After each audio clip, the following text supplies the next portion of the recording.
На улице 30-градусная жара, а под кронами густыми букового леса прохладно, журчит водичка. Ну, просто какой-то рай на земле. Идешь и не нарадуешься. Рюкзачок легкий, подъем еще не начался, съел много. Двигаемся. Вот новая шикарная просто беседка. Ну, не знаю, насколько она нужна, конечно, здесь посреди леса. Ну, вот ее построили. Очень красиво, удобно. Ну, непонятно, нужно ли или нет. Но это же не важно. В конце концов, построили уже, хорошо. Процесс идет. Вот еще одни следы работы власти в лесах. Вот, пожалуйста. Все предусмотрено, борются, все хорошо. Так, мы поднялись где-то, наверное, примерно метров на 400 уже по высоте. Подошли к замечательному роднику. Не знаю, как он называется, правда. Родник всегда полноводный, всегда есть. Даже в самую засушливую погоду. В этом году он достаточно слабенький, хотя только что весна, но будем надеяться, что не пересохнет.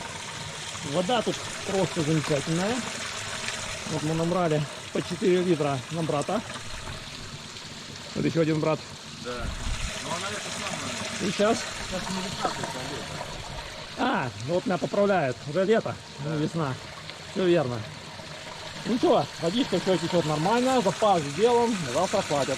Спасибо родничку. Хорошо. Еще немножко лесной дороги на подъеме.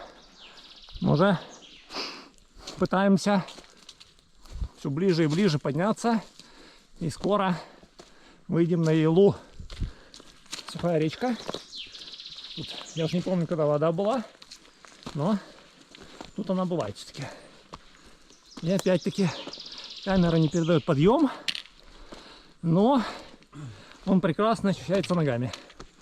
Тем более мы заправлены запасом питьевой воды. Это уже вносит свои коррективы. Вот, наконец мы вышли на Яйлу. Заброшенное лесничество.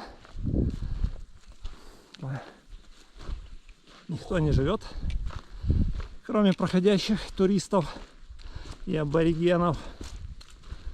А тут останавливаться не будем, ничего интересного нету. Заглянем, пойдем дальше.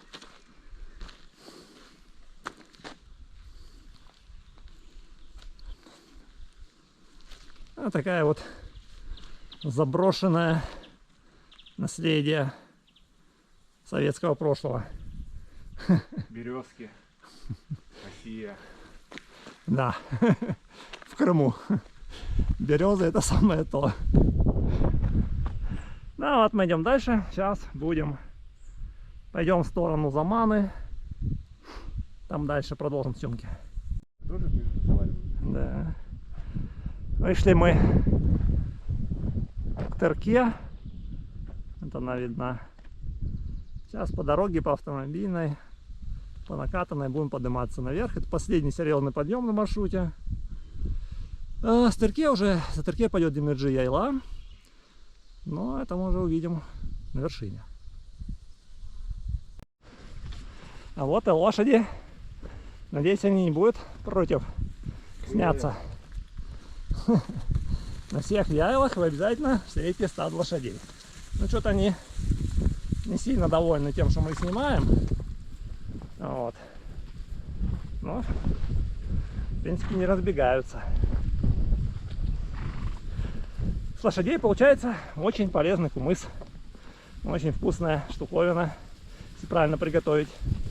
Ну что-то они обеспокоились, видно, не нравится им эта популярность и публичность.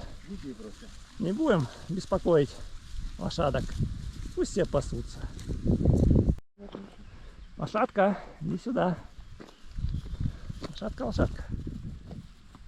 Скажет, хрень тебе. О, она повернулась задом к нам. Ну ладно. Ну не очень-то и хотелось, может быть.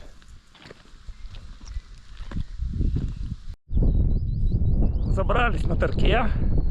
Подъемчик приятный. выгнала все лишние килограммы жиры и углеводы. Их осталось совсем мало, но ничего. Скоро мы будем пополнять, скоро обед. А сейчас наслаждаемся видами. Это видно, так вдали Корабейла. Сегодня вообще погода прекрасна для съемки. Такие облачка на небе. Идет очень хорошо, прохладненько. Периодически тенек, тучки набегают на солнышко. Красотища. Вот это Долгоруковская вила. Видно хорошо. Если посмотрим левее, вот так вот. Это пошла долина, по которой идет Ялтинская трасса. Вот там видно. Заречная, Добрая. Но сегодня дымка, видимость не очень.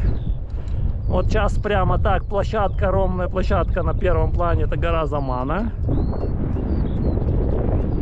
Смещаемся левее. Вот уже появляется в левом кадре, в левом краю кадра Четвердак. Вот видно северную Демерджи с двумя такие мишени, антенны мишени. И чуть правее, как раз куда мы идем, гора без названия, высота 1270. До тут дойдем и будем там, наверное, ночевать. Выглядит, что она очень близко, конечно, но мы вот пойдем вокруг, мы не будем туда вот опускаться, вот это вот ущелье вниз и потом снова добирать высоту по лесу. Нет, мы пойдем в обход, и поэтому это займет где-то 7 километров.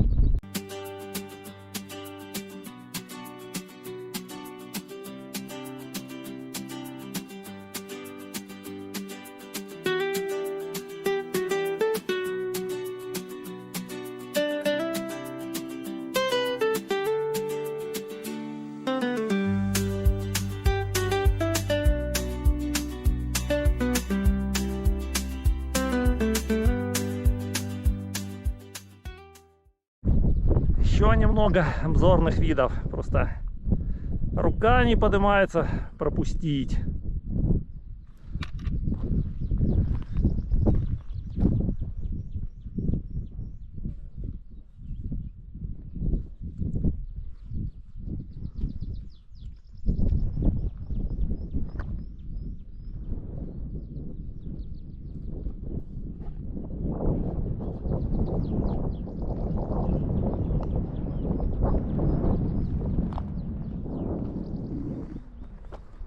Вот, Славик попался нам в кадр. А со Славиком решили немножко срезать, как обычно.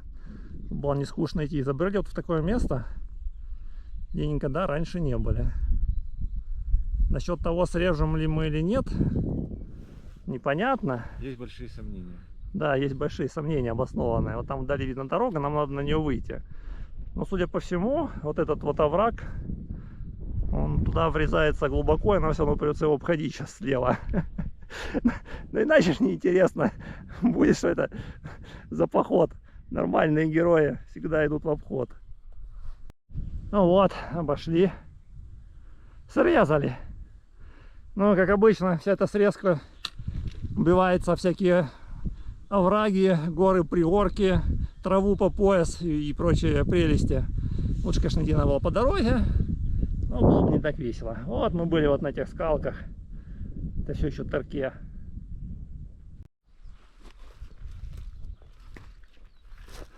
До места еще не дошли пару километров. Вышли на северный склон Демерджи, северный обрыв Демерджи. Вот. Сейчас посмотрим, что здесь внизу. Вот так Демерджи обрывается в северной своей части. Вот это овраг, который протянулся по всей северной части, вдоль северной части Демерджи, это Курлюк-Баш, Курлюк-Баши. А речка, которая там потекает, называется Курлюк-Су. По ней тоже есть маршрут выходить, не доезжая Ангарского перевала, и вот по этой Курлюк-Башу подниматься и выходить на Демерджи. Противоположный склон весь просто усыпан белыми кустами цветущего боярышника. Какое-то невероятное количество здесь его. И вообще здесь просто очень красиво.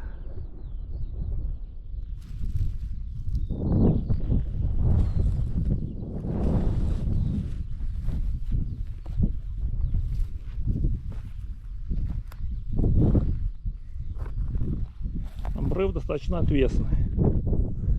Ну, недостаточно, он практически отвесный. Вот это деревья. На всю высоту обрыва дерево снизу. Огромнейшее дерево. Метров, наверное, под 30.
Высота 1270. Наверное, на сегодня последняя. Находились уже.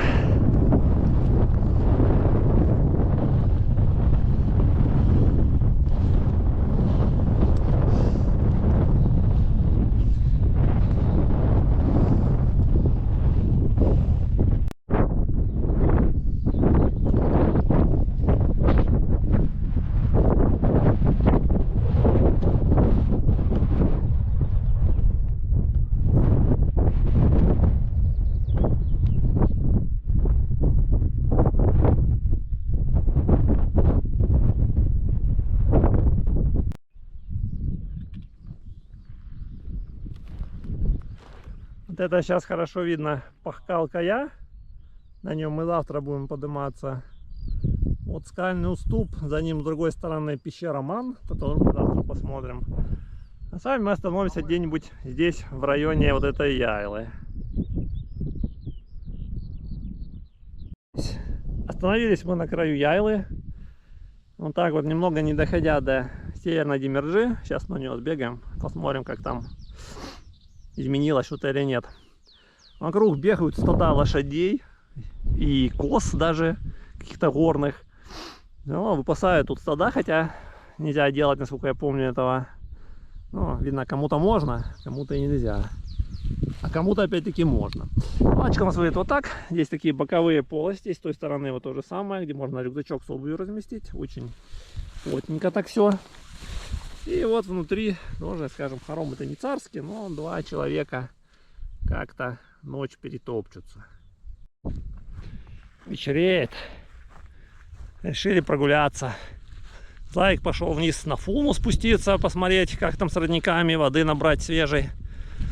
Хотим чайку наварить. А я вот собрался пройтись на Северную Демирджи. Ну, иду налегке, без рюкзака. Красотища. Да еще и вот иду вот в таких вот удобных кеда-мокасинах. Идется, не то что идется, а просто как бабочка, порхаю. Если не смотреть на эти ржавые железяки, но тут, конечно же, очень красиво. Отсюда мы видим Демирджи и Яйлу, и сейчас там левее будет видно Долгоруковку.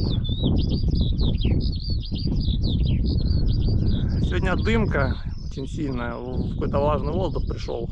Будем надеяться, что прольется дождями через на следующей неделе. Вот такая вот предвечерняя, предзакатная Демирджи Яйла. Вот вид с другой стороны. А там внизу виднеется уже Алушта, которую расстроили в всякой меры. Ну, наверное, на камере будет плохо видно. Вот идем дальше. Вот уже и Читтардак попал в кадр. Против солнца, наверное, не очень получится, но попробуем. Еще немного предзакатных видов. Вот сейчас по центру экрана это Пахкалкая. Вот идем левее, левее, левее, левее.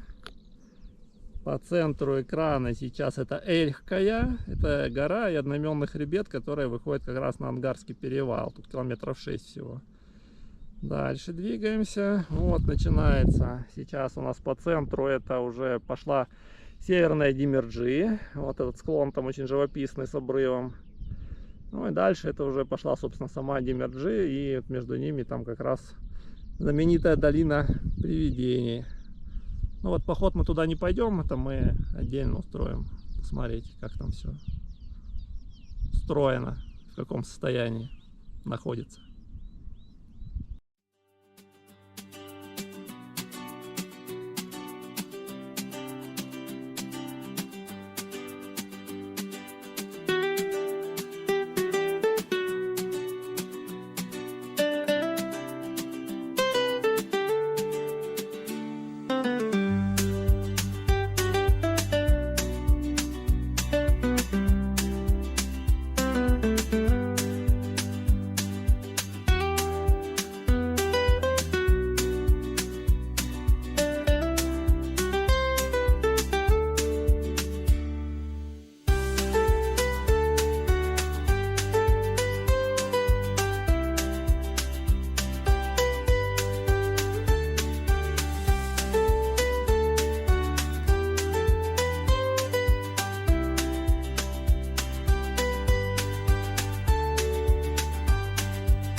О, какая к нам еще попутчица присоседилась.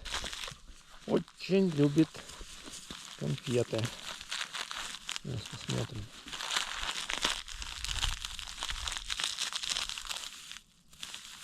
Вот так вот. Уже навострила ухи.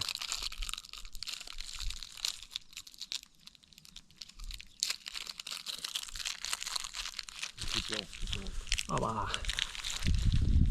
Съела все конфеты. Еще, по-моему, говорит, что мало. Проснулись, подкрепились молочной кашей и пошли осматривать пещеру Ман. Да, путь к ней уже сейчас на подходе.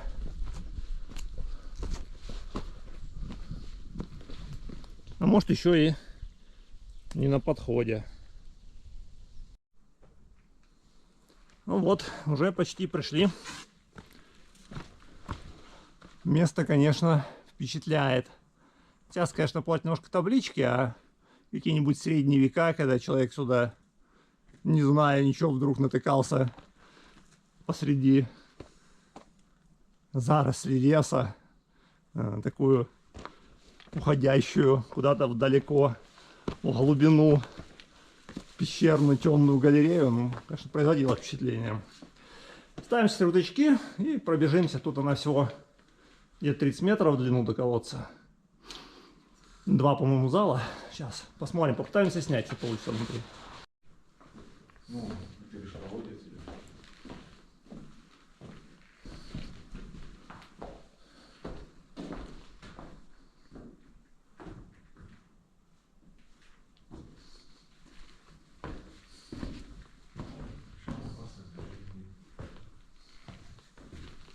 То есть вот туда надо пролазить можно. Да, тут она все. Вот там колодец уже, да. На колодец уже.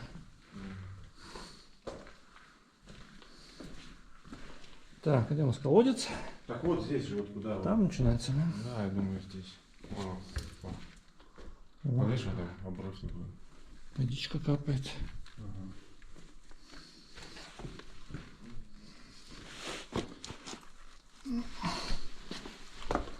Да, вот он пошел. Ну, туда мы уже Женю не полезем. Без снаряжения. А уже глубоко, да? Ну, там где-то наклонный этот ход идет метров 10, где еще может цепляться, а потом он в потолок обрывается вниз. И все, надо уже на веревке лезть.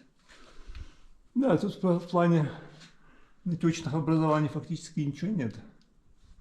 Так, мы со стоянки Фуна вот свернули, спустились сначала с Ман на стоянку Фуна, это под Пахкалкой, и пришли вот посмотреть, что здесь за родник.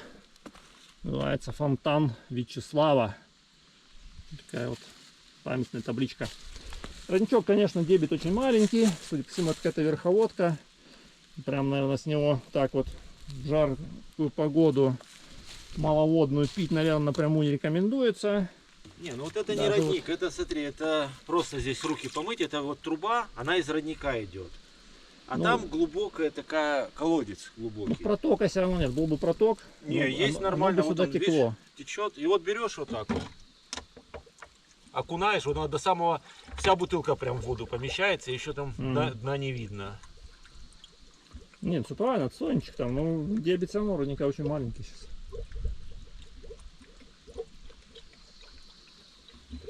Ну, мы эту воду благоразумно кипятили, так что я думаю, что у нас Не, ее всё сырой будет пить хорошо. нормально, мы же сырой тоже пили. Поднялись мы с Фуны. Это вид дорогу, по которой мы поднимались. Подъем крутой, но очень коротенький, легко проходится.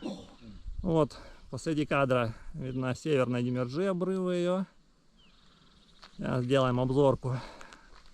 Идем левее. Это вот обрыв Демерджи Яйлы. Вот это все Демерджи Яйла. Это, по-моему, вот это вот Сармат-Кая, как раз угол 1270 метров, которая высота. Вот мы сейчас находимся на такой седловине, на Пахкалкае, которую некоторые называют Лысый Иван.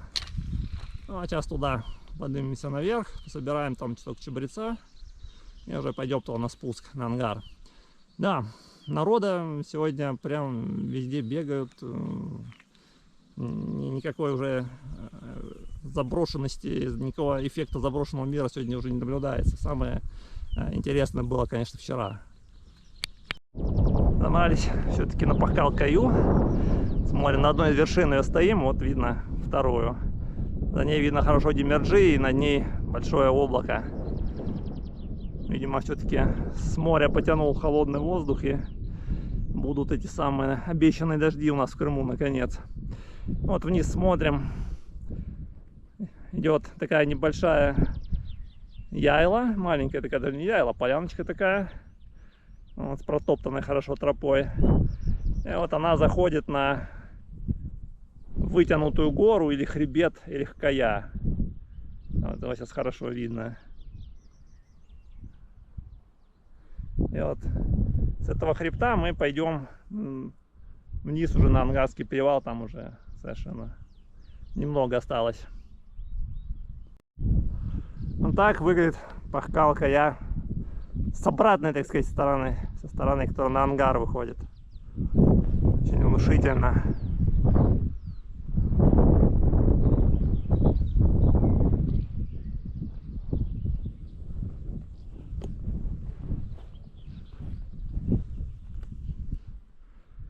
мы пойдем вот по этой лужаечке в лес и на ангар. Причем уже, наверное, будем помаленьку торопиться, потому что вон туча уже закрыла, была только над морем, а уже закрыла всю Демирджи, уже и северную часть закрыла. Тут сейчас еще накроет ливнем. Мы еще со стайком ни разу не возвращались на сухую с похода. Тропа поверху, конечно, не очень удобная, но зато с такими вот смотровыми площадочками по пути. Живописно. Но ненадолго. Опять сворачивает лес вниз. Как я уже и говорил, тропа по этому хребту Эхкая изобилует всяческими смотровыми видосами. Вообще. Идти точно не скучно. Такое вот интересное дерево. Напоминает всякие тропические экземпляры на высоких корнях. Ствола как бы и нету, а все, весь ствол сплетен из корней. При этом внутри оно совершенно полое. Сердцевинки нету. Наверняка это место используется для фотографий. Вот. Ну что самое интересное, оно еще это дерево и живое. У него зеленая крона, вполне себе оно себя хорошо чувствует. Уже широкая дорога. На Ангарский перевал, уже хорошо слышно трассу. Вот сюда грустновато. Надо возвращаться с затерянного мира обратно не пойми куда. Есть свои плюсы. Можно будет прийти, принять душ, завалиться на мягкий диван, пересматривать отснятые кадры с бутылочкой пивка в руке.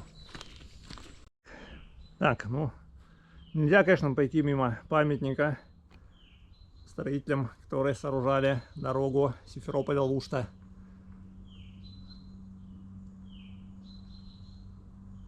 Серьезный такой обелиск. Но не менее серьезная дорога. Тут написано 824-826 год. Ну понятно. Солдаты пехотных полков под руководством. Ну, кто еще такой мог сделать через горы с тем уровнем техники проложить дорогу? Ручной труд. Саперные лопатки, наверное. И очень много человеческих сил. Ну, наверное, вполне вероятной жизни. Конечно, не строительство пирамид, но дорога впечатляет.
факту оказалось, что очень мало людей смотрят объяснения маршрутов по карте, да и вообще досматривают ролики до конца.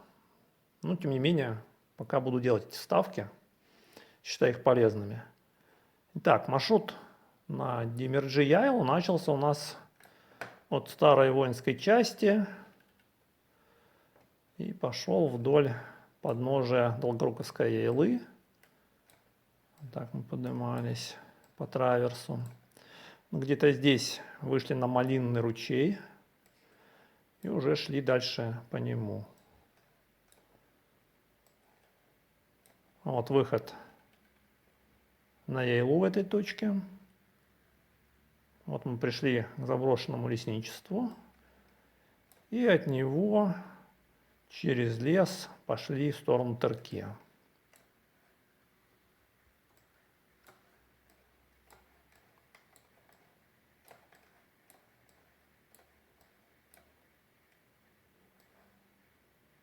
Когда я в видео говорил, что мы забрались с большим трудом на Терке, на самом деле это была вот эта вершина 1278.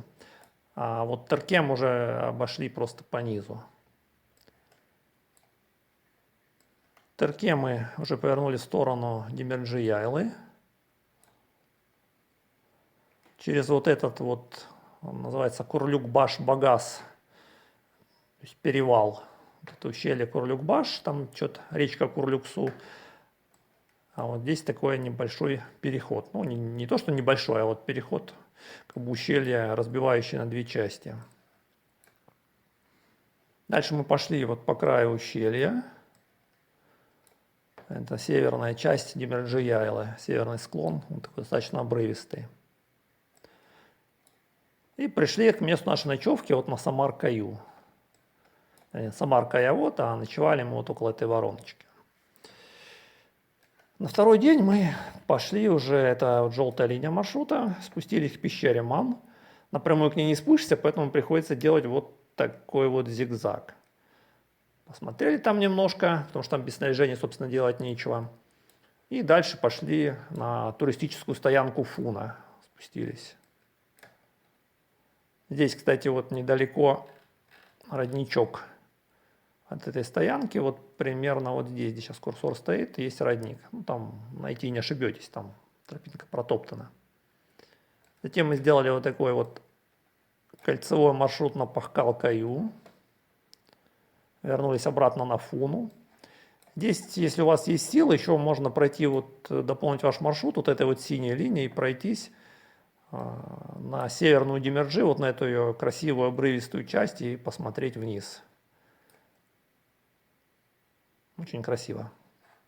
Итак, а мы с Фуны поднялись и вот по этой полянке, по этому хребту вышли на хребет Эль-Кая. Ну, то ли хребет, то ли продолговатая гора.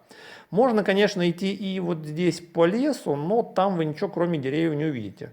Поэтому, конечно, лучше идти вот по хребту, и там есть смотровые площадочки, по сторонам есть чего поглядеть. Идем по хребту, и вот он уже пошел на понижение. Понижение на понижение, вот где-то здесь уже начинается широкая дорога, и мы выходим на Ангарский перевал. Завершение маршрута, здесь всегда много транспорта, удобно уехать уже в сторону Симферополя.